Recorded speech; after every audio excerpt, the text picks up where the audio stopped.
sharing kisah-kisah tentang orang yang dibela sama Allah. Kisah-kisah orang yang dibela sama Allah. Pernah gak dibela sama Allah? Pernah gak dibela sama mantan? Pas lagi reunian jalan nih, ketemuan sama teman-teman, ada dia di situ. Terus ada yang iseng sama kita atau ada yang baper sama kita, dia belain. Lu nggak usah gitu, dia nggak seburuk yang lo sangka. Pernah nggak dibela sama seseorang yang kita pernah sayang? Yang ada di tikung ya. Ini yang ngebelain kita tuh bukan manusia. Dibelain sama orang tua pasti. Dibelain sama guru kadang. Tergantung kita kan ya. Kalau kita baik ya dibelain. Dibelain sama teman, oke, itu karena emang satu komunitas, satu main, satu geng, oke lah. Tapi sekarang yang ngebelain kita Allah, pemilik alam semesta. Yang kalau Allah udah ngebelain kita, tiba-tiba kita jadi selebgram langit. Diposting sama Allah di Instagram langit. Ada tuh hadis postingan gimana Allah nge-mention kita di antara para malaikat. Gimana cara Allah nge-mention? Allah kalau cinta kepada seorang hamba, maka Allah akan bilang kepada malaikat Jibril, Jibril, aku cinta sama Fulan bin Fulan. Pakai @nya, underscore. Bukan yang akun fake ya, yang beneran. Aku cinta kepada @Fulan underscore bin Fulan. Maka cintailah dia. Akhirnya Jibril langsung nge-like, langsung nge-follow orang itu. Setelah Jibril nge-follow, dia akan nge-repost. Nge-repost berita dari postingan Allah tadi kepada malaikat-malaikat lain. Dia repost, dia bikin grup di Instagramnya atau grup di WA-nya, broadcast. Apa broadcastnya? Malaikat-malaikat, Allah cinta kepada @Fulan underscore bin Fulan. Aku juga mencintainya, maka cintailah dia. Tiba-tiba semua malaikat nge-following dia. Followersnya nambahnya, statistiknya tuh naik drastis. Yang tadinya cuma 1.000-2.000 sekarang 1,3 juta. Baru juga segitu. Di follow sama para malaikat. Kalau yang nge-follownya manusia, biasa. Yang luar biasa, yang follow itu adalah istri. Jadi nggak usah banyak-banyak sampai 1,3 juta. Kalau nggak ada istri satu pun buat apa ya? Mending follower 1 istri. Instagram sepi, nggak ada postingan. Karena postingan semua rahasia. Ya. Kalau ada postingan yang masih bisa dipublish, berarti statusnya masih sendiri. Begitu berdua, semuanya di-lock, nggak bisa masuk lagi karena sudah harus disensor. Nggak ngerti ya? Nikah dulu. Malaikat nge-following dia tuh, tiba-tiba jadi selebgram langit. Udah gitu malaikat juga semuanya pada nge-repost, masing-masing nge-repost. Kepada siapa?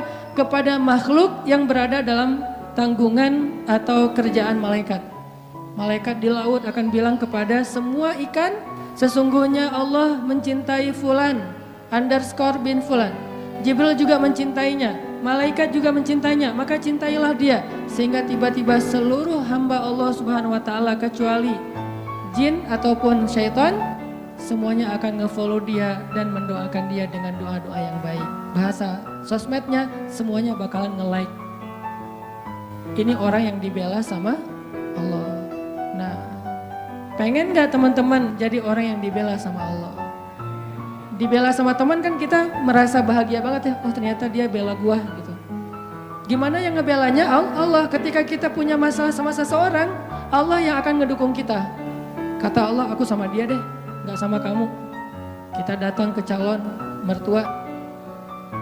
Kita bilang, Pak, Assalamualaikum, Waalaikumsalam. Saya pengen menyampaikan niat baik. Oh ya, ada apa dek? Saya pengen menyempurnakan agama. Gimana? Saya pengen nikah. Oh bagus itu dek. Dengan anak bapak. Nah itu kurang bagus dek.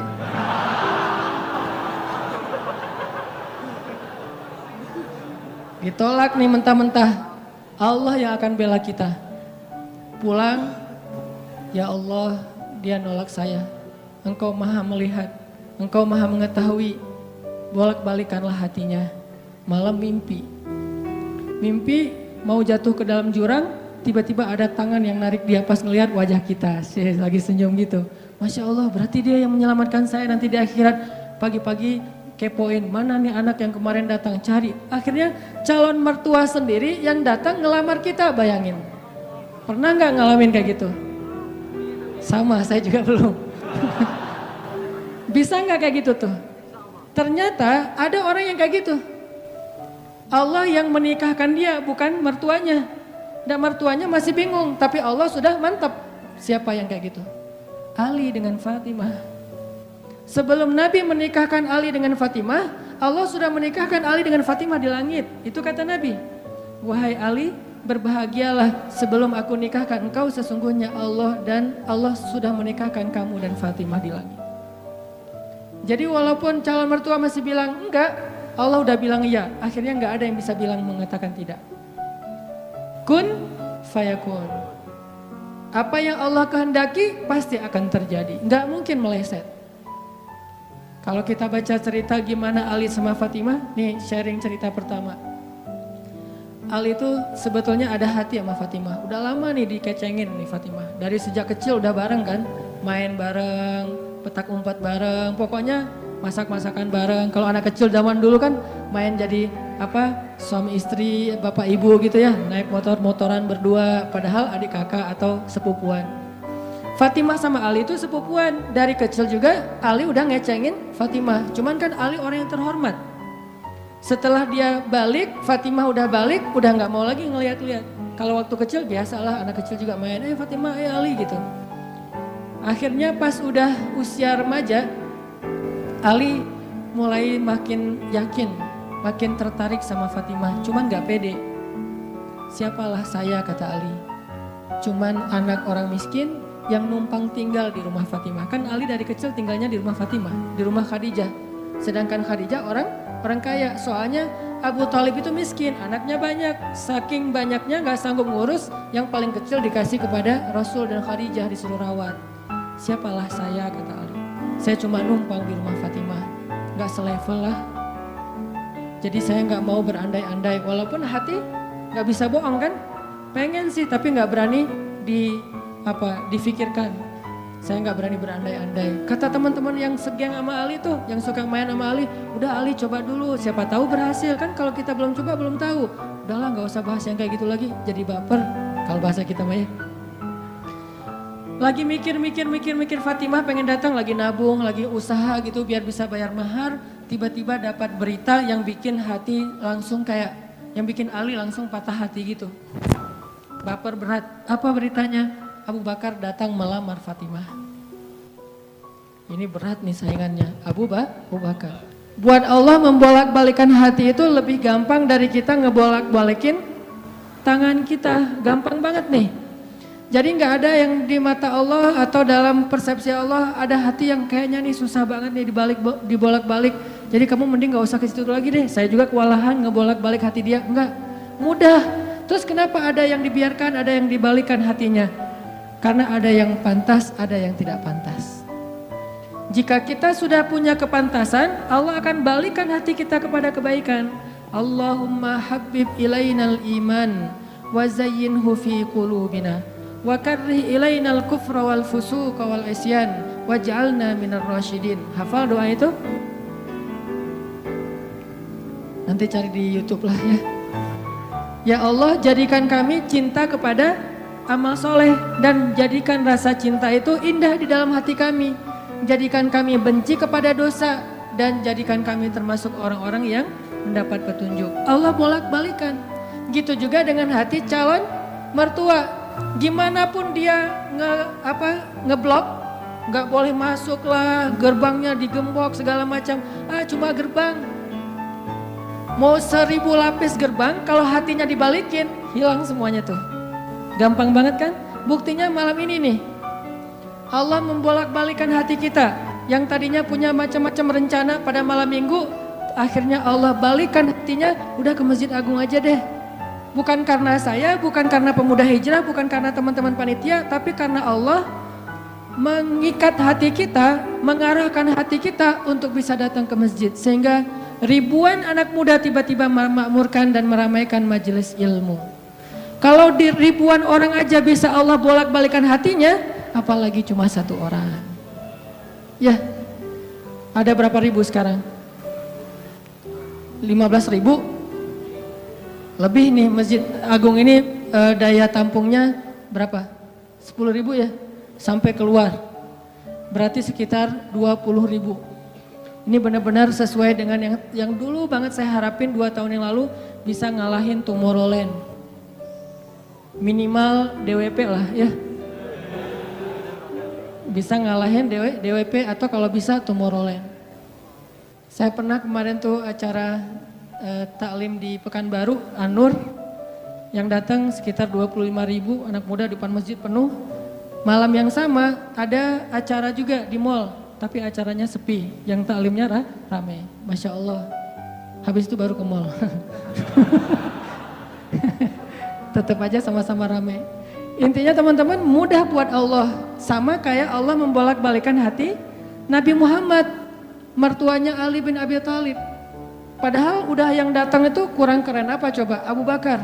Secara fisik terkenal Abu Bakar itu orangnya putih, nggak terlalu gemuk, jadi badannya tuh bagus. Terus orangnya dermawan, akhlaknya paling mulia, dan gak pernah syirik sejak zaman jahiliyah. Di antara sahabat Nabi yang gak pernah melakukan dosa syirik sejak zaman jahiliyah, Ali dan Abu Bakar. Malah Abu Bakar tuh waktu kecil pernah diajak sama ayahnya untuk nyembah patung. Begitu ayahnya selesai ibadah nyembah patung pergi, itu patung diludahin sama Abu Bakar. Dilemparin kotoran sama Abu Bakar. Apa sih lo patung doang masa disembahin? Kalau lo bisa balas gua, coba lo balas, dilemparin. Ternyata nggak balas. Dari kecil juga Abu Bakar itu udah nggak pernah syirik. Orang yang sangat terjaga hanif. Dan julukannya juga sama dengan julukan Nabi Ibrahim, Siddiq. Wadhkur fil kitab Ibrahim innahu kana siddiqan nabiyya. Ibrahim Siddiq, Abu Bakar Siddiq, sama nih. Bahkan Nabi sering membandingkan Abu Bakar sama Ibrahim. Engkau wahai Abu Bakar seperti Ibrahim. Engkau wahai Umar seperti Musa. Ya iyalah Umar ya. Musa kan gak sengaja noel orang langsung meninggalkan ya. Ngelihat Bani Israel agak ramai gitu, lagi mau gelut sama orang Kipti. Karena Musa kasihan kepada Bani Israel yang lemah, akhirnya dia cuma ditakol dikit lah si orang Kipti ini teh. Cuma apaan sih lo, meninggal. Belum diginiin, baru gini doang coba.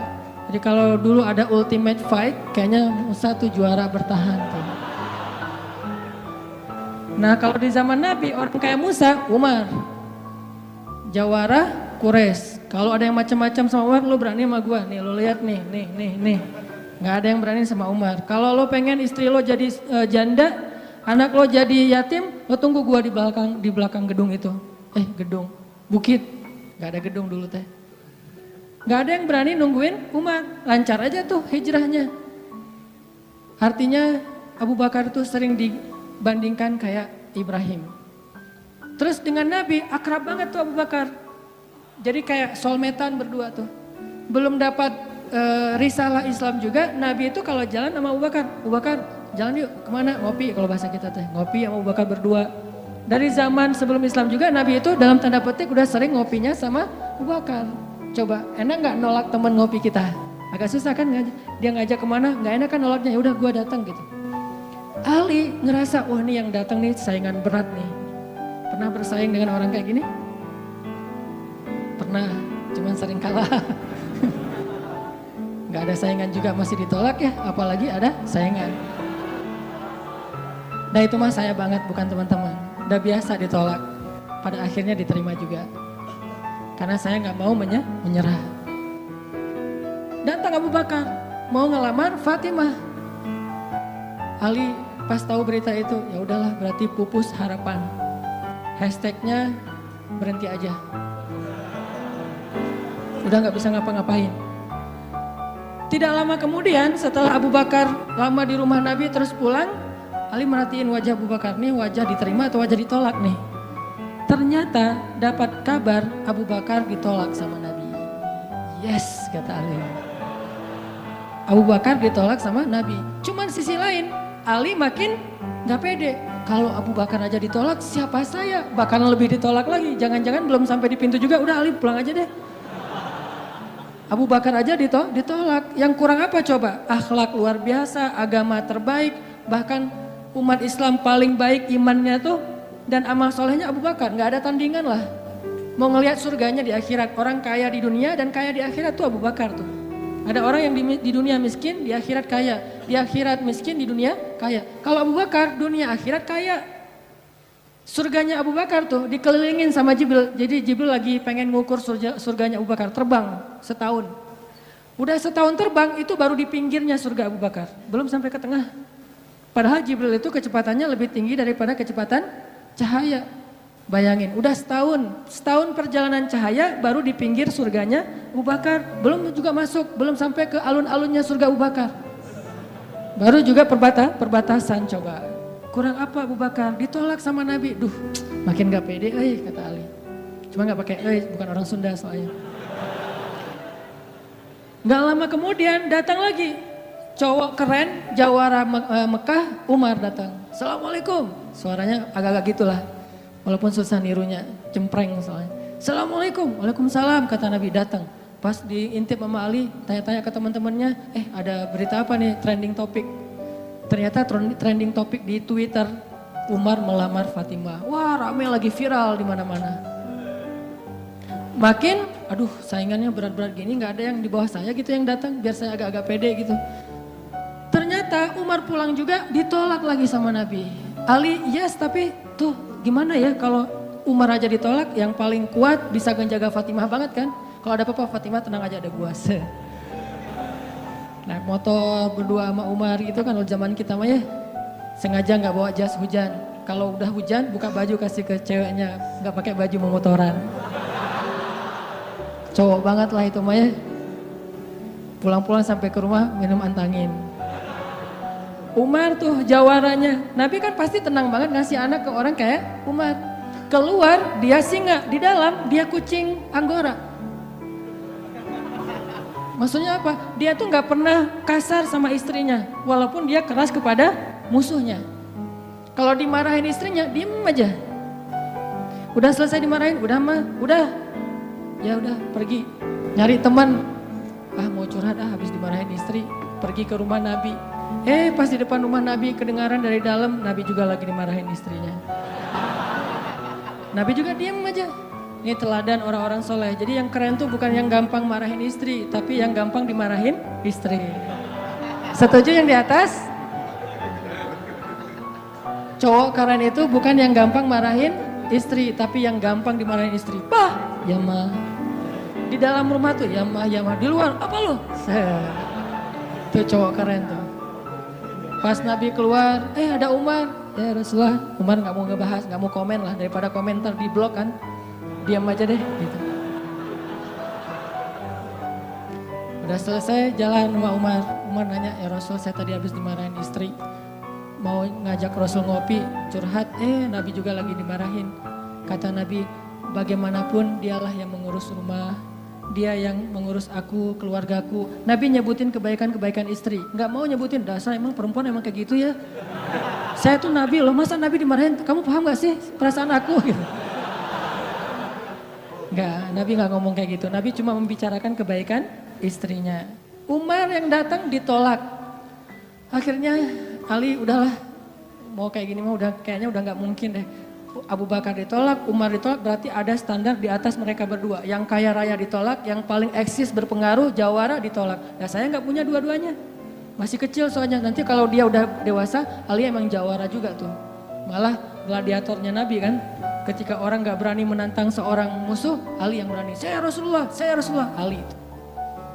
Akhirnya Ali diam-diam aja, udah gak mau ngebahas lagi tentang Fatimah. Udah aja tutup bab tentang Fatimah. Sekarang yang lain aja deh. Tapi teman-temannya ngegojlokin terus. Ali. Kalau bahasa kita jomblo gitu. Dibully terus. Ustadz posting bully. Teman ngomong ngebully. Pokoknya bully nasional aja. Karena dibully-bully terus, akhirnya Ali Memberanikan diri, ya udah datang deh bertamu.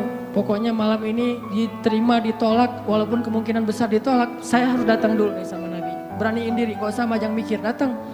Assalamualaikum, waalaikumsalam. Ali masuk Ada Nabi kan senang banget sama Ali ya, kesayangan Nabi banget lah pokoknya Ali itu. Duduk, ada apa Ali? Enggak, cuma pengen silaturahim. Enggak ngomong apa-apa coba. Cuma pengen silaturahim. Nabi sehat, mau diambil air hangat. Wah, pokoknya gitu-gitu aja. Ali ada apa? Enggak ada apa-apa ya Rasulullah, cuma kangen aja pengen duduk sama Nabi. Kayak gitu aja terus. Lama-lama Nabi kan paham dan Allah yang kasih wahyu. Ali, kamu gimana sama Fatimah? Langsung Fatimah. Kebayang gak sih perasaan kita tuh sama orang yang kita kayak udah ngeklik banget, udah habis-habisan, pokoknya kalau gak dia saya mending gak usah nikah deh, gitu ya. Kalau gak dia mending saya jomblo aja seumur hidup. Kalau gak dia mending saya bunuh diri aja. Udah gitu bunuh dirinya gak mati lagi kesangkut di tiang listrik. Ali itu udah, hatinya tuh udah kena banget sama Fatimah dan itu karena Allah yang mengikat hati mereka berdua. Pas Nabi bilang gitu, Ali langsung curhat. Ya Rasul, ya saya pengen, tapi saya nggak punya apa-apa. Kata Rasul, kamu punya apa? Saya di rumah tuh cuma punya 3 barang. 1 pedang, 1 onta, 1 baju besi.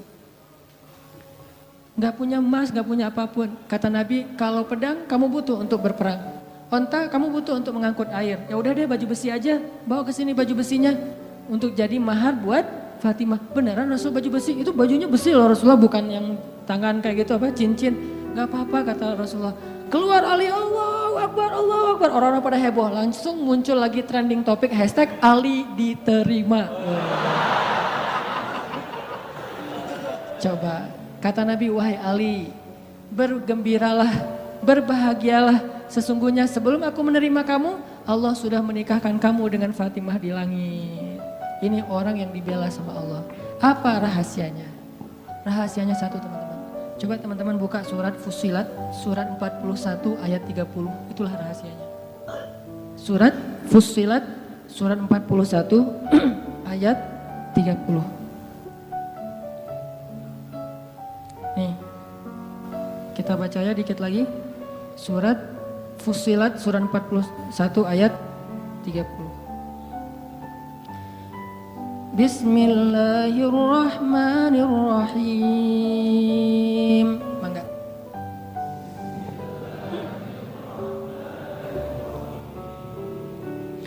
Innal ladzina qalu rabbuna Allahu tsumma istaqamu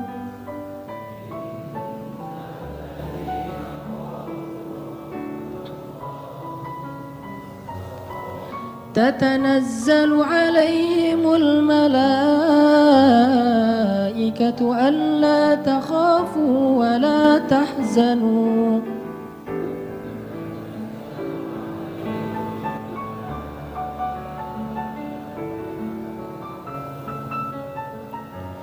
وأبشروا بالجنة التي كنتم توعدون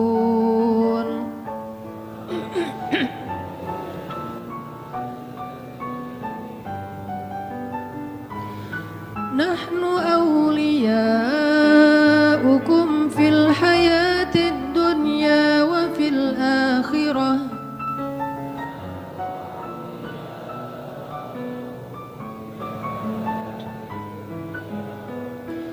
ولكم فيها ما تشتهي أنفسكم ولكم فيها ما تدعون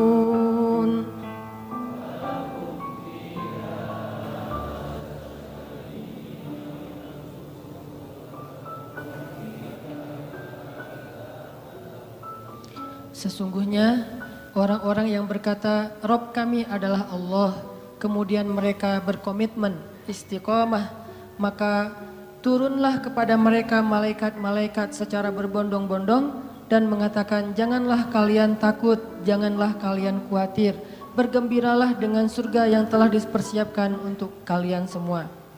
Kami adalah pelindung-pelindung bagi kalian dalam kehidupan dunia dan dalam kehidupan akhirat. Di sana, di dalam surga, ada hal-hal yang kalian sukai dan di sana juga ada apapun yang kalian minta. Ini rahasianya. Istiqomah. Arti istiqomah, 1 komitmen, 2 konsisten. Sehingga kata Allah, tatanazzalu alaihimul malaikah. Sebagaimana Jibril turun untuk ngebelain Hafsah. Tatanazzalu alaihimul malaikah. Sebagaimana Jibril turun membawa wahyu untuk Aisyah. 2 kali, 1 ayat tayamum, 2 ayat untuk membela fitnah terhadap Aisyah. Tatanazzalu alaihimul malaikah. Nahnu awliyaukum. Kami yang akan ngebelain kalian, yang akan ngelindungin kalian. Siapa kami? Allah Subhanahu wa taala yang kemudian menyuruh para malaikat untuk ikut serta membela dan melindungi orang-orang yang Allah bela. Siapa mereka? Orang yang istiqomah. Makanya terus aja on the track, jangan sampai kita melenceng. Kalau terlanjur melenceng langsung balik lagi. Melenceng langsung balik lagi, cara baliknya dengan taubah dan istighfar, hijrah. Kalau kita istiqomah, nanti suatu saat setelah istiqomah kita diakui oleh Allah, disahkan, Allah udah ridho, oh ternyata benar kamu istiqomah, maka Allah Subhanahu wa taala yang akan membela kita, bukan manusia. Allah sendiri yang bakalan ngebelain kita. Mudah-mudahan kisah-kisah tadi bisa jadi booster buat hati kita agar lebih istiqomah, lebih komitmen dengan agama Allah. Jangan kecewain Allah, maka Allah gak bakalan ngecewain kita. Jangan tinggalkan Allah, maka Allah gak bakalan ninggalin kita. Jangan cuekin Allah, maka Allah juga gak akan nyuekin kita. Aku tergantung prasangka hambaku kepada